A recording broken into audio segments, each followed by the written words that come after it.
Hey everyone, welcome back to the channel. So we have a new version of Skyrim coming to the Switch, and could we be seeing new footage and maybe a release date for Final Fantasy VII Remake Part 2? We have those topics and more to cover, but before we get started, if you like this video, be sure to give it a thumbs up. And if you haven't yet, consider subscribing. That's the best way to let me know you enjoy the content on this channel. Now let's get started. So it looks like we have another leak coming from a ratings board. This from Go Nintendo. The Elder Scrolls V Skyrim Anniversary Edition rated for Switch in Taiwan. The Anniversary Edition originally released in November of 2021 for all modern platforms with the exception of the Switch, while the original Skyrim was released on the Switch in 2017. The article goes on to explain, the Taiwanese rating board has reportedly rated Elder Scrolls V Skyrim Anniversary Edition for Nintendo Switch. Although the listing has since been taken down, Switch Brazil managed to capture a screenshot before that happened, which you can check out below. Bethesda has yet to make any official announcement regarding the game coming to Switch, but past leaks from the Taiwanese rating board have proven themselves to be accurate. Then we have a look at that screenshot here, and you can see Switch in the center there, and just above that you can see the date it was rated, which was May 15th, 2022. Now the original Skyrim released in 2017 on the Switch is not a cloud version and does run natively, so I would expect the same thing here. So if you're a fan of Skyrim, especially wanting to play the Anniversary Edition on the Switch, you should have that opportunity fairly soon. So this year marks the 25th anniversary of the original Final Fantasy VII, and it looks like we may get some related news to the Final Fantasy VII Remake Part 2 this summer. Let's take a look at this headline here from VGC.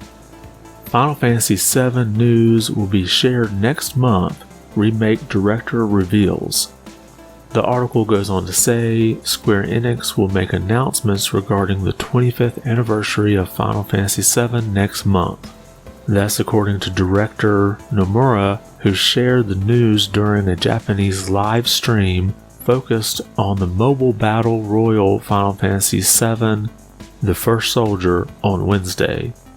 Now we don't know if these announcements will include Final Fantasy VII Remake Part 2, but back in January, Final Fantasy VII's original director and the remake's producer, Kitase, said it was his intention to reveal the first details on the remake sequel during the anniversary year. So hopefully we'll see something about this pretty soon. I did enjoy the Part 1 of the remake. I'm curious to see what they could do with the PS5, since Part 1 was developed for the PS4, and then they did do some enhancements for the PS5. Next, we have an update to Test Drive Unlimited Solar Crown from their official Steam page. In this blog post, we'll be sharing more details about the clans in Solar Crowns, the streets, and the sharps. But first, the most important bit of news is that the game will now be releasing in 2023. With so much support from fans of the series, we know many of you will be disappointed, but our goal with Test Drive Unlimited Solar Crown is to make the most polished gaming experience in the franchise by spending more time on its development. We therefore want to thank the fan community for your support and daily involvement on the game's official Discord channel and within communities on the various social media platforms. Now there's no indication here whether this is going to be early 2023 or late 2023, or maybe even the middle. But there's also some more important information in here, and it's sort of related to what we saw with Gotham Knights canceling their previous gen versions. Finally, with the aim of making the most of the technology in the latest consoles and maximizing the overall quality of the game, Nacon has decided to no longer develop Test Drive Unlimited Solar Crown for PlayStation 4 and Xbox One. Now, as far as I can tell, this is still being planned to be released on the Switch, which makes me wonder why development is being dropped for Xbox and PS4. If their goal is, as stated, to make the most polished game as possible and making the most of technology, it seems like Switch might be holding them back. Unless perhaps this might be for a next-gen Switch? That's obviously me being hopeful, but it is interesting that they are still releasing it for the Switch, where the Switch is not nearly as capable as a PS4 or Xbox One. But maybe they just want to dedicate more time to those three platforms instead of dealing with the older generation of ones. And with this being delayed, it may be over a year before we see the final product. Either way, I'm glad they're at least delaying a game if they don't think it's polished enough to release by the date they had planned. And we have another entry in the World Rally Championship Series. We have WRC Generations coming out.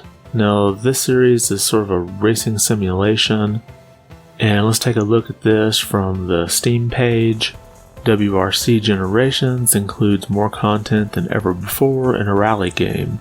750 kilometers of unique special stages in 22 countries, 49 teams from the 2022 season, 37 legendary cars plus additional bonuses, and 165 timed special stages.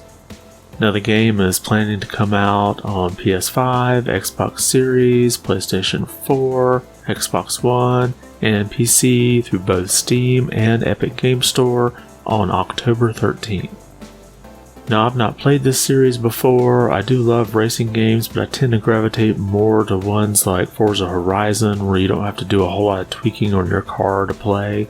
But the series generally gets pretty good reviews, so I may have to check it out when it gets released.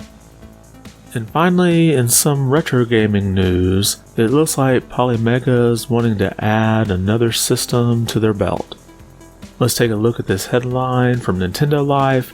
Dreamcast support could come to Polymega in the future. Now, in a recent interview with Electric Playground Network, the company's CEO, Brian Bernal, indicated that Dreamcast could come to Polymega. Nintendo Life has that transcribed here. We're working on that. We have been vetting it basically since day one and looking at different mechanisms by which you can get at the types of data on the GD-ROM. The media is completely different, and there were specialized drives that were made for the Dreamcast. My understanding is that it will be challenging, I'm assuming, to find a normal DVD or Blu-ray drive that you could buy off the shelf in 2021 and 2022 to read a GD-ROM disc, but there's more than one way to skin a hamster or whatever. We're always thinking outside the box. Maybe we can look at plugging in an original Dreamcast and loading it in that way. We're coming up with ideas. It's to be determined at the moment. Of course, these answers only leave me with more questions. Like, obviously, if you have to plug in a Dreamcast, why not just play the game on the Dreamcast? I'm suspecting that maybe they're looking at a way to dump the game to the Polymega via the serial port, which is already possible. This would give you a way to legally play and use your backup instead of having to read off the disc.